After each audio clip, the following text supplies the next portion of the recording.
Ayo, and what is up, gang? Thank you so much for joining us right here on the channel today.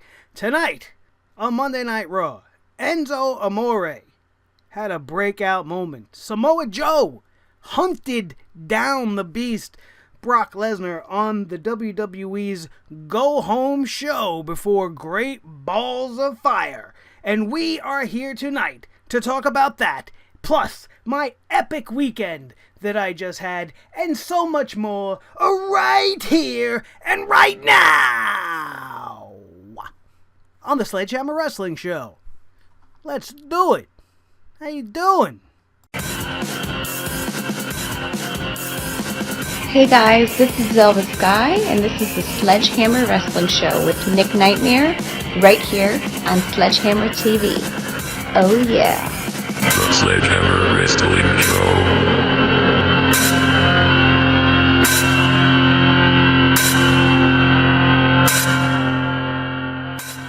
Alright, like I said, how you doing? Welcome back to the Sledgehammer Wrestling Show right here on Sledgehammer TV, only available on YouTube.com. My name is Nick Nightmare. I am your host as always. Happy 4th of July, everybody, here in the United States and everywhere else. If you're celebrating in some other countries for some weird reason, because this is a pretty much American holiday as far as I know. And, happy 4th to my American badasses out there. And, to the rest of you, happy Tuesday, I guess. Still want you all to have a happy day, all my fans in the UK and everywhere else, because we're worldwide here on the Sledgehammer Wrestling Show. We had a fucking awesome weekend. Most specifically Saturday, because this all happened to me in one day. We went, my family and I, to EternalCon, the Long Island, New York Comic-Con. Absolute madness, this place. I've never been to a Comic-Con. It was my first experience. I was so overwhelmed that I did not get all the proper footage that I probably should have got. I didn't take no pictures of the toys or anything like that. And there was a lot of great shit around. I just didn't get any of it on camera because I was focused. I was beelined on a mission to find the best in the world, CM Punk. That mission, however, would be a fucking complete failure. Because even though I was there from 11 a.m., by the time I found CM Punk, the first set of meet and greets were cut off, and we were not allowed to join the line to meet my favorite guy. And so we went out and we went to meet everybody else, which was fucking fantastic. The atmosphere there is much more relaxed. These guys come right out, get right up in your face. Bubba Ray Dudley, Bully Ray, whatever you want to call him, he was fucking great. Velvet Sky was there. I got to meet her in person for the first time. Actually got to interact. We were talking about her doing the video for me, which you have seen at the start of this show. And she was just absolutely great. Nasty Boy, Brian Knobbs. Absolute sweetheart, man. You'd never believe someone you watched all your life being so fucking nasty and rude could be such a nice man. Absolutely great. He draped me. He put me in an actual Nasty Boy worn full body vest, suit, trench vest. I don't know what you call it. A sleeveless trench coat. Let's call it that. It was the Nasty Boys' old gear. And, ring one, he said this was official stuff, which means it was probably, probably a little, but who cares? It's a piece of wrestling history. It was on my body. It's fucking fantastic. There's pictures and everything up on the video that I posted up, that I made up. It's on the channel live right now. Go check it out. My EternalCon coverage. It was fucking great. Also got to actually sit and talk for a couple of minutes. More than you would actually think, with Noel Foley. Now, I had met Mick Foley about 6 times by now, so it was no big deal to see him there. I did not get a chance to meet the innovator of violence, Tommy Dreamer, because by the time I got around to that, those two guys were doing a panel, which I also have some footage of on the video from EternalCon.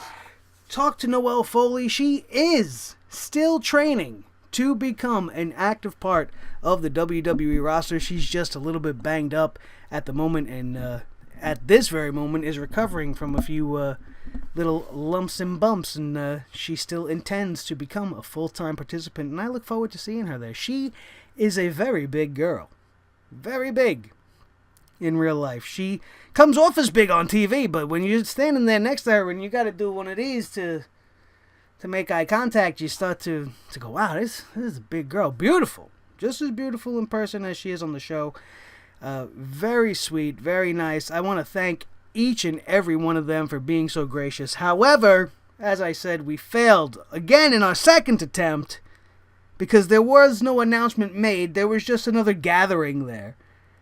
And I didn't see Punk there, so I didn't assume he was back, but I guess the gathering was everybody getting online a second time. So when I went back to get the autograph, I once again was notified that we are cut off and we would have to come back at his next one, which was going to be sometime after 3 p.m. I couldn't stay past 3 p.m. I had a 5-year-old with me, people. A very temperamental 5-year-old who, after about the first hour, was pretty much done.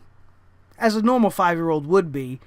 You know, she just wanted to go home. She's seen everything she needed to see. She got to see the wrestlers. She was alright with it. She wanted to go home. I did not. I would have stayed there all fucking day. However, I could not. Not just because of my beautiful daughter, but because I had a House of Glory show to attend that evening. So we did just that, and we left begrudgingly, leaving a little bit of a sourness to such a sweet moment in my life, which was going to my first Comic-Con. The only reason we went was to see CM Punk. Well, the only reason I went was to meet CM Punk. I was not able to do that. Maybe there will be another day in time where I get to finally shake the hand of the Second City Saint and the best in the world. But we'll see. Hopefully, like I said, someday down the line. I did get to meet another master of the mic when I did get my ass down to the Elks Lodge to the House of Glory Never Trust a Snake show. What a fucking great night. I met Jake the Snake, who accused me of grabbing his ass. And it was fucking fantastic. He was an absolute joy. He looked fantastic. I couldn't have been more happy to have met this man. An absolute idol. One of my all-time favorites growing up. I'm a heel type of guy. I've gravitated to guys like Savage and Jake. And I just was in awe. I probably turned into like a 5-year-old kid. I barely even knew what to say. I just, I wished him the best, and just thanked him for being him. Took my picture. He said, hey, this guy just grabbed my ass. And I was like, hey, well, you got to take what you can get. And he left. And I made the snake laugh. And I said, thank you. He said, thank you. And I walked on. And went on to enjoy the rest of the show. I got to hang out at the bar with my boy JD, and thank you for the shout out on today's Off the Script, my brother. You are awesome. Thank you so much for that. Appreciate that. I didn't ask for that. He did that on his own because he's a fucking great guy, and he knows that I'm a great guy. And I bought my boy a beer because he's done so much for me, and hopefully this is the beginning of a beautiful friendship between me and the master of wrestling podcasts, Mr. JD. Thank you once again, brother. I appreciate the shout out, man. I got to hang out at the bar with him. I got to talk to Matthew Ryan Shapiro. He gave me some great advice on how I could probably pursue my career at getting in on House of Glory, and I want to thank him for that as well. It was such a great night of independent pro wrestling. We had a battle royal. We had a fantastic 6-man tag that would have done Teddy Long proud. I saw Matthew Ryan Shapiro's tag team, the New York Wrecking Crew, win the vacated House of Glory championships because EYFBO are now with Impact Wrestling, and they could no longer stay due to their commitments over there, so they had to drop the titles, and we had this impromptu tag team championship match. Absolutely great. Everything that night was fantastic, especially capped off by a historic match. Anthony Gangone versus Lio Rush. Title versus title for the first time ever. Lio Rush, by the way, I got to hang out with him before the show. We were just hanging out. We were just hanging out by the fucking hot dog guy. Just shooting the shit, talking wrestling. Told him how much I enjoyed his match with Cash Flow at the last event. Like we were buddies. Fucking great guy. So pissed that he lost that night. because I was pulling for you. Gangone is a fucking great talent. He's absolutely fantastic, and these guys put on one hell of a match. Anthony Gangone, though, walks away the first ever dual champion in House of Glory history, as he is now the heavyweight champion and the crown jewel champion of House of Glory Pro Wrestling. You guys in the New York area, if you are not coming to these shows, man, you are missing out on a great night of affordable, fucking absolute fun. You get to meet and greet real deal legends and superstars, and you get to watch the future grow and mature and learn. And it was a great night. It's fucking worth every penny. And every single one of you guys, even if you're not in New York, find your local wrestling, promotion. Find your independent circuit. They're out there. These guys are busting their ass. We were sitting there in 95-degree building, man. At least it felt like that. Between all the hot fucking bodies and the stale New York City hot air. It was rough to be in there. In the ring, I can't even imagine what it was like there. These guys poured their hearts out for us. A nice, decent-sized crowd, maybe about 200 plus, crammed into the ECW arena. Maybe, I might be being generous with that. It definitely felt like that, because I couldn't even move by the end of the night. There was a little mishap with my hot dog. I went to the bar, and I wanted to get to my seat before the show, so I got 2 beers. I said I'm going to grab 2, so I don't have to get up and come back for another. That's the kind of night I was having. I was having a good time on the 2. I'm going to shotgun 1, 2. But then I exited the door, and I'm like, you know what? I'm going to drink these 2 beers, and I'm going to get fucking hungry. So let me go grab a hot dog. And the guy's like, well, we got 2 hot dogs and a bag of chips for $5. I'll take that deal any fucking day. So I get my hot dogs, right? And in my brain, I'm like, we probably shouldn't put anything on the hot dog. Because we have to walk through a crowd of people. Common sense was there. And I'm in my beautiful brand new white Sledgehammer Wrestling Show t-shirt. I have the Sledgehammer TV one also, but that's black. It would have been a non-issue. Crispy white new. Just out of the fucking wash, baby. Absolutely pristine this shirt was. Until, like a dumbass, I put mustard on my hot dog. Because I like mustard on a hot dog. How do you eat a hot dog with no mustard? I mean, I didn't go all out and do the kraut and the onions. I just put a little bit. And I didn't even go crazy heavy because I didn't want anything to happen to my t-shirt. It's almost as if I had a premonition that when I was walking through the crowd, some guy just fucking gets up, knocks me in the thing, push my fucking hot dogs right into my shirt. Got the 2 beers, non-issue. 2 beers, 1 hand, bang. Like this, 1 here, 1 here. Little fucking 9-ounce plastic cups. No spillage, nothing. He had to smash the mustard dog into my shirt. He didn't mean it, but... And the reason why I really even bring this up is because if you just happen to decide to go to houseofglory.net or follow them on Facebook and watch the shows, or follow them on YouTube and go back and watch the stuff, you're going to see me in the crowd. The bright white t-shirt. And this week's episode is going to be the bright white t-shirt, and you're probably going to see a giant fucking yellow splotch. And no, that is not a design. That's not part of the shirt. That's the mustard. That being said, let's get to the wrestling news. Monday Night Raw has been the chore it has always become over the last few weeks. And I'm not going to talk too much about all the negative stuff. I know I do say that sometimes, and then I end up going off on it anyway. We're going to do our best to follow the notepad and not really go off too much. I don't want to go off book too much, because I want to keep this a little short and sweet and try to get to bed so I can enjoy my July 4th festivities. Because, it's nighttime for me now, but by the time you guys are watching it, it's going to be day, it's going to be the 4th. You might even be drunk or shooting off a fucking bottle rocket. I don't know what you do on the 4th of July. It's not my bag. I don't dig into other people's business. But that's the facts of the matter. So I want to go to bed, so let's wrap this shit up.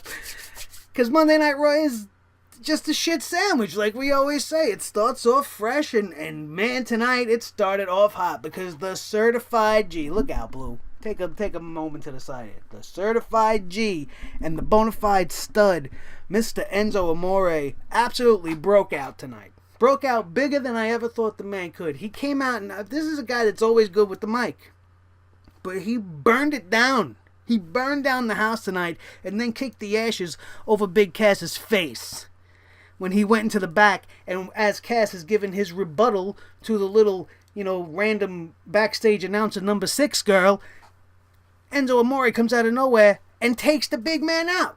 Starts beating him down. Fucking greatest opening segment Raw has had probably all year, at least in this commentator's opinion. That's how I feel about it. Because it was fucking great. It gave me goosebumps. Everything he said was so honest and so poignant. And it was meaningful. And it was based in truth. So you, as I know you were just as invested in the whole thing. He was absolutely fantastic. Normally he goes off and everything he spouts off sounds like gibberish. But tonight, you knew exactly where he was coming from. You knew everything he said, right down to his quoting of Tupac at the very end of this whole thing. It was fucking great. Absolutely great way to kick off Raw. If you follow me on Twitter, you know I said it right off the bat. It's like, this was a great opening segment. Hopefully they can sustain this momentum and deliver a great go-home show. Before we move along the card, let's just talk briefly about Enzo versus Cass. I'm hoping, I don't know if maybe I missed it. If you know the answer to this, feel free to knock down in the comment section and let me know if I missed something. But I don't believe Enzo and Cass has been booked for sure for Sunday. And I hope that it hasn't been. And I hope that there's some sort of a confrontation at Great Balls of Fire. Or some sort of interaction between the two, or maybe not even, maybe just a couple of promos. That would be refreshing to see a couple of promos on a pay-per-view to try to advance the story, being that it's a fucking B-level pay-per-view with a AAA main event. But we're not going to go off on that just yet. Enzo versus Cass, the way it kicked off tonight, really has some momentum, and the crowd was really into it, and this match should be blown off at SummerSlam. This has a very big match feel. The consequences are going to have meaning one way or another. One of these guys is going to be elevated into that next level. Maybe both, depending on the performance. I'm very curious to see how Enzo's going to do on his own. I didn't think it was going to come off as well as it's already starting to. If he can continue to be the way he's being and sustain his momentum that he's built for himself right now. Enzo Amore is a fucking star. He is a bona fide star for this company. The way he could talk smack, if he could really perform in the ring and not just be a spot monkey ragdoll, Enzo Amore is going to be great.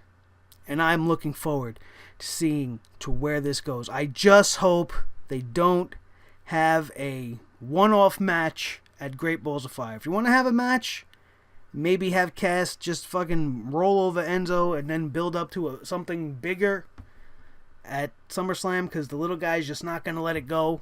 He's hurt, he's feel betrayed. So he's going to want his vengeance, and I think that would be a good way for them to do just that. The women's tag match, I'm going to say one word. All right. It was at least not everybody in one match. But how come none of the other girls got to be on the show? At all. There was no room to stick 2 other girls. We had to see Alicia Fox come out with fucking Noam Dar. We had to see Maurice in a useless Miz TV segment that was absolutely brutal. And I'm a big proponent of The Miz. I love The Miz. Love him. He's awesome. But that was brutal and pointless. And this feud with Dean Ambrose needs to come to an end. But the women's segment, you have the champ getting pinned again. I just can't stand that. I just can't stand it. There is no other creative way you can think of to gain heat or to gain momentum for the contender than to have them pin the champions. How many times do you think Ric Flair was pinned as the World Heavyweight Champion? In a tag match or not? How many times was Hogan pinned? How many times has John Cena been pinned? How many times has Roman been pinned? You can probably count them on both hands, if anything. Because these were your top stars. When you're viewed in the top star light, you do not get your shoulders pinned to the mat as frequently as has been happening to all the champions on the current roster. From Kevin Owens to anybody else you want to bring up. Sasha Banks, Charlotte, especially in the women's division. You lose as the champion. And that's how your challenger gains momentum. If you're constantly losing as the champion, then when you actually lose the title, there is no specialness to it. You need a win-at-all-cost, cheat-to-win type story going on with a character like Alexa Bliss. Win by any means necessary. Why is Nia Jax not her enforcer by now? Helping her win matches and dominate the women's division throughout the entirety of the year, leading up to WrestleMania, where you can have Nia Jax be the one to take down Alexa Bliss, and making a new star, giving Nia Jax a proper spotlight, elevating her to the place she should already be at. But instead, we get Alexa Bliss pinned on Monday Night Raw, 6 days away from a world title match on a fucking pay-per-view. I'm not going to keep saying it. I'm not even going to say it now. The pay-per-view is Sunday. You know what I'm talking about. I hate saying the name, and I hate that it exists. And the fact that they keep calling it the first ever implies that there's going to be a second and third, and this better not be an annual thing. I don't need to deal with their balls every single fucking year. But let's move on. That's my thoughts on the women's thing. The match itself was fine. Bayley is a waste. Bayley, at this point, she's been just shit on so much that you just don't believe anymore. You don't believe in Bayley the way you believed in the scrappy underdog competitor that she was in NXT. Because she came up with all this fanfare like she was supposed to be great, and then you booked her like a baby. You booked her like a 5-year-old. And you give her these, "aw shucks" lines, and "yeah, I could have tried harder," and "Sasha's my bestie," and all this other shit that it's just making her seem lame and boring. And I loved Bayley in NXT. And I couldn't wait for her to come up and join the rest of the girls. I thought it was really going to be what they were dubbing it. I thought it was going to really be a revolution. But Bayley only served as proof that the guys on the big show, on the main stage, do not know how to book superstars from NXT. Or anywhere, for that matter. Where were Gallows and Anderson? Just saying.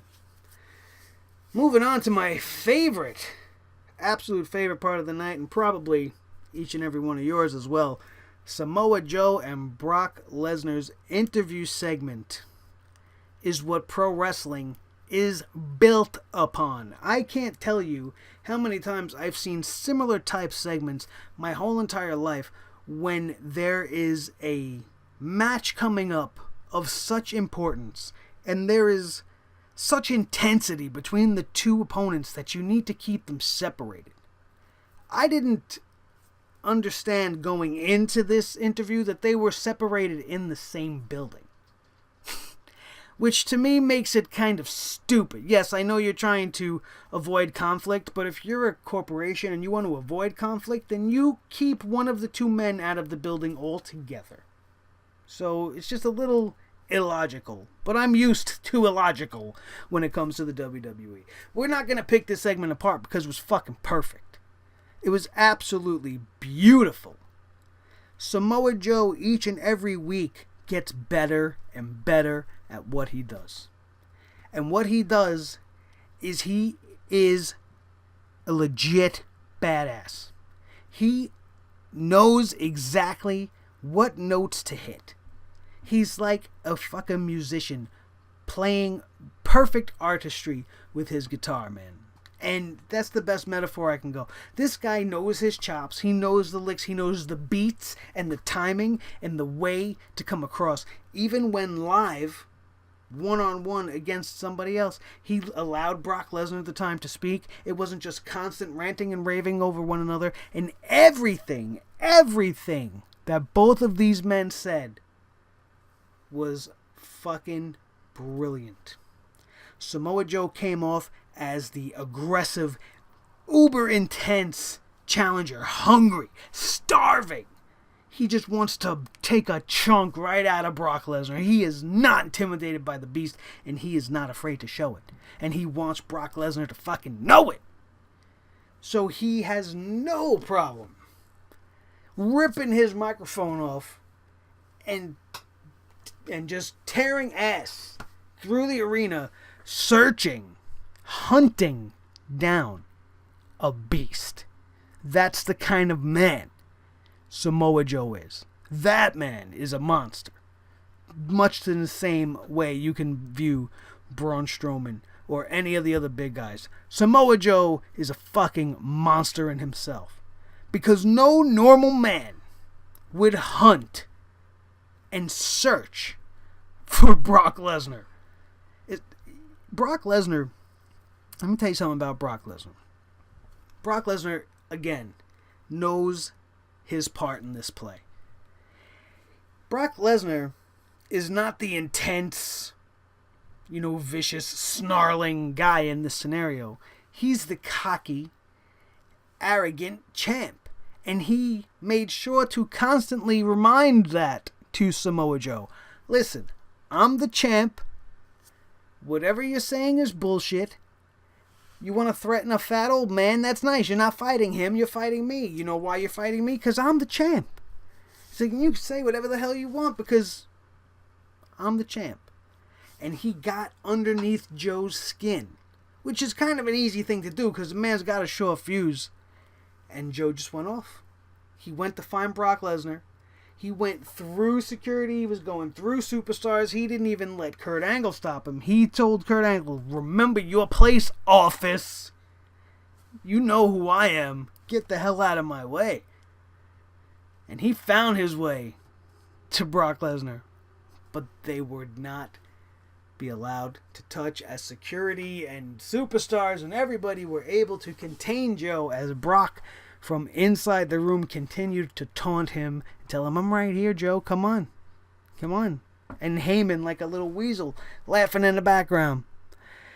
Absolute genius. It probably took me longer to describe to you than the actual interview itself because it wasn't that long. But it was absolutely effective, and it is the one thing, if nothing else, maybe aside from Enzo, that you're going to take away and remember from this night. It was that good, and I cannot wait to see this match. I could care less about the pay-per-view altogether. I just can't wait to see what these two beasts, monsters, gargantuans, put whatever title on it you want, they are going to collide, and it is going to be brutal. And I can't fucking wait. My body just gets excited at the thought of them tearing each other up. Does that make me a sadistic freak? Maybe. And that's who I am. That's probably why you love me, because you're sadistic freaks too, because you like it. You like it just as much as I do. Something big is going to go down this Sunday, and I am looking forward to it. You know what else I was looking forward to tonight was when they announced Finn Balor versus Cesaro 1-on-1 on Monday Night Raw. I thought to myself, holy shit, here is a main event worthy match with two superstars that we've not really get to see interact with one another. Especially wrestle against one another. Alright, they were in the 6-man last week, but nobody gave a shit. Because it was a 6-man.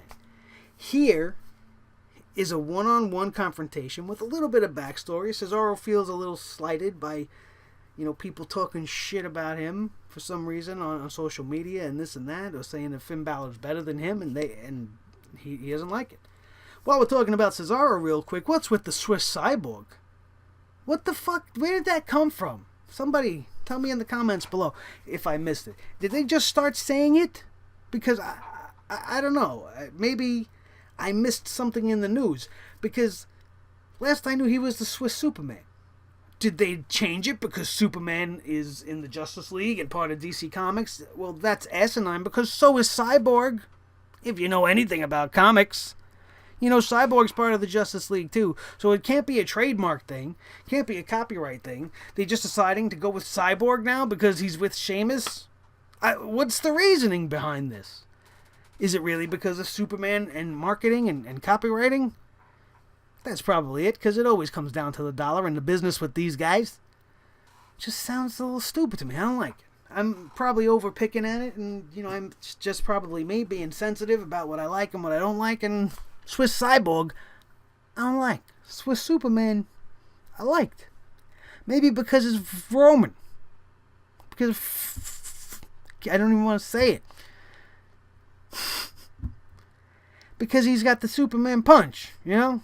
So they need to not have anybody else have the word Superman anywhere near their name. I don't know. Let's not pick too much on him. He wasn't even there tonight until the very end, which was predictable. I knew it was going to happen. I actually thought he was going to come out of the back of the ambulance when Braun Strowman was there, but instead he was in the driver's side door. Whatever, it's the same shit, just a different location. I knew what was going to happen. Everybody here probably knew what was going to happen. The most interesting thing about the finish of this show was Apollo Crews actually looking decent for a moment and then taking one hell of a fucking bump where he goes to deliver a standing moonsault. As he's flipping backwards, Braun Strowman kicks him with 2 feet like a goddamn wrecking ball. Apollo Crews goes flying across the ring like a rag doll. There's no other way to put it. He looked like he weighed no pounds. Like he kicked a pillow across the fucking football field. He used both feet and just friggin' planted him. Pow! Apollo Crews goes flying. It was an unbelievable spot. It was amazing. Even the guys on the announce desk, they went fucking apeshit for it. Corey Graves started laughing when he saw the replay because it's inhuman. When you see it in slow motion, it's like, how did that even happen? You need to have impeccable timing to nail that the way he nailed it, and it was perfect. That was the best part of the whole thing. Other than that, his overly aggressiveness, Braun Strowman, at the end of this thing, and putting Apollo Crews through 3 power slams, just made me think to myself, why did they put Apollo Crews in this position? Here's a guy that they're trying everything they can to build in a particular light as a viable competitor. He is talented beyond your imagination. If your only exposure to Apollo Crews is the WWE, then I feel bad for you. Because this kid was doing some great stuff down in NXT. Much like Bayley's story. Apollo Crews has come up, and they just don't know what the hell to do with him. So they're trying this Titus brand thing, and now you have him come out and make him challenge Braun Strowman because Titus says so, only to have him look like a complete schmuck at the end, get triple power slammed, and come out looking like absolute garbage. And not that it matters, then you have Titus go in there, and then he gets a power slam for his trouble. Only for him to carry Apollo Crews back and throw him into the back of the ambulance for Roman to attack him. An absolute waste of Apollo Crews. It was a waste of the Titus brand. Not that I care, but there was a much better way to go about that. Why didn't they give it to Rhino? He should have threw Rhino out there. Here's an established vet. Here's somebody that it would have mattered for Braun Strowman to have beaten. Who in the audience really thought Apollo Crews had a chance? Did anyone of you think Apollo Crews had a chance? Because I certainly didn't. Did anyone of you hear Booker T call him Apollo Creed? Because I did. I bet he's not going to get as much shit for it as what's-his-name did. I forgot who the hell did it the first time. And that's not important. What's important here is that Braun Strowman is still on the uprise. And the way they go about booking this ambulance match for Sunday is a very important moment in the career for Braun Strowman. If he puts Roman in the back of this ambulance once again and wins this match, then it means they're taking him seriously. They want him to look good, and they're going to continue to push him in the right direction. If Roman Reigns wins this match in any way, then Braun Strowman is not going to be a big part of the WWE's future, and it's a shame. Because, and it's not because of some kind of underlying plan that they have, it's just basic perception. If they view their monster, their big man, their only giant that they're going to have, and they paint him in this light where he could be beaten so easily by Roman Reigns, and there's nothing intimidating about Braun Strowman, because there's one guy that's always going to beat him. And it's going to do damage. He needs to win this match, especially since he's coming back from injury. He has to establish himself as the dominant monster that he is. He needs to win this match. And the fact that Roman doesn't have to be pinned to lose this match just means it makes more sense. Because he could just totally annihilate him, throw him in the back, close the door, and it's done. And then they could send them both off on their own directions, or they could send them together on the same parallel path, depending on what the hell they're going to decide to do. And before we go, one last thing about the Miz's segment. Why did the Miz get like an hour of Raw to himself after what happened last week? I know there was no celebrity jerk-off to ruin it this week, but the Miz just fucking shit the bed tonight. And then only for him to have a match with Heath Slater. I think it would have been more interesting if you put Heath Slater into the match on Sunday. That's what I thought Kurt Angle was going to do when he decided to make this impromptu match with Heath Slater versus The Miz. After a long and fucking boring Miz TV segment, do we have to have Miz TV every week? Is it a necessity? Could we not have just put it away this week and have him cut a promo in the back, talk to Charlie What's Her Nuts or the Dasha girl, and just be like, hey, listen, the Ball family, blah, blah, blah. And whatever the hell else he had to fucking say. Dean Ambrose, blah. I'm awesome, blah. It couple, Hollywood, A-lister, blah. Just didn't do it for me. And Bo Dallas looks completely out of place in the Miz-tourage. I don't like it. Why this man is not one of his brother's minions is beyond me. He even looks more like a Wyatt family member now in the getup that he walked out in with the Miz, with the bandana and the one glove. That's not really an A-lister Hollywood look. You don't go to the red carpet wearing one, cut off leather glove and a white bandana and then like a casual suit or whatever he was trying to pull off there. I don't know. But that's it. That's all I got for you on Monday Night Raw. Everything else is a non-issue. Whatever else I missed, I don't fucking care about. The cruiserweight matches, all are fucking nonsense. I don't even try to watch 205 Live anymore. It's a shame because Neville's fucking awesome. And Austin Aries was awesome. And they're just not getting the proper attention that they deserve. Finn versus Cesaro, like I said, main event caliber match. I don't think I did mention this, actually, before we go. Finn versus Cesaro, main event caliber match, absolutely overbooked. Having the Hardys on commentary, you already had Sheamus out there, then you have fucking Elias Sampson come out, strum a chord for absolutely no reason, just because of what's going on with him and Balor. That could have waited. Why couldn't we have gotten a nice, solid, competitive match between the two instead of having shenanigans at the end? Yeah, alright, it was great. It set up a great spot for Finn Balor to jump suicide dive over the top rope into the group of guys. Fantastic. It was beautiful. Take nothing away from the performance, but that's not the way I like my wrestling booked. I have a feeling that when I finally get the chance to sit down and watch the G1 special, which has been spoiled for me, of course, because social media sucks that way when you live in a world where you have to work more than you have to, watch stuff, time to watch stuff, then, you get spoiled with things sometimes. So I know who won the tournament, but I'm sure watching him get there is going to be a fucking epic journey. Because New Japan does wrestling way better than what we got tonight. Thank you guys so much for being here tonight. Don't forget to check out everything else I have on the channel. EternalCon, like I said, is up there live. We got our thoughts on Raw. We got more stuff coming. We got the Mae Young Classic special underway, currently in production on that. We will have our review of the New Japan show. I am also currently working on a House of Glory highlight reel to show you guys just a little bit of what I went through on Saturday night at Never Trust a Snake. Hopefully, it'll be mustard stain free. Thank you for joining me. I am Nick Nightmare. This is Blue the Snowball Microphone. Don't forget to like, share, and subscribe.